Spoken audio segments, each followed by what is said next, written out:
Let's make some cute tote bags with Cricut Infusible Ink. The project is ready to go in Cricut Design Space. On the mat preview page, I want to make sure that I mirror both cuts. Then click on Continue. The first mat I am drawing with the Infusible Ink markers. So for my material, I am just going to select copy paper. It tells me here to load my blue marker first. Then I can load my mat with my copy paper and click Start so it begins the draw. Cricut Design Space tells me what color to load next. In this case, it is raspberry or pink.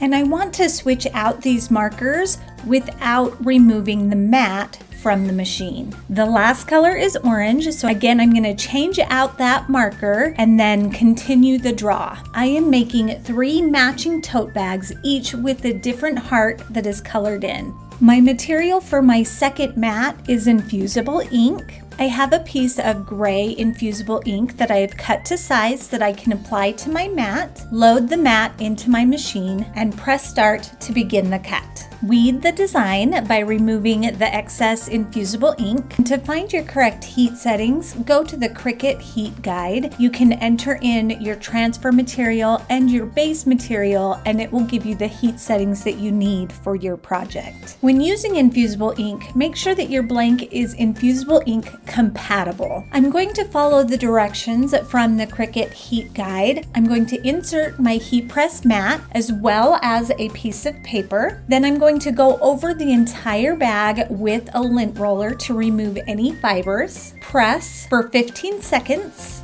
I'm going to start with my drawn hearts and center those on the bag where I want them. Cut some strips of heat transfer tape so I can hold down that drawn image exactly where I want it. Cover it with a piece of butcher paper and press. Carefully remove the butcher paper and let it cool for just a moment, and then remove that paper. For the next layer, I'm going to place that sister's design right where I want it, cover with a clean sheet of butcher paper, and press. Let the project cool slightly before removing that butcher paper and peeling up the infusible ink backing.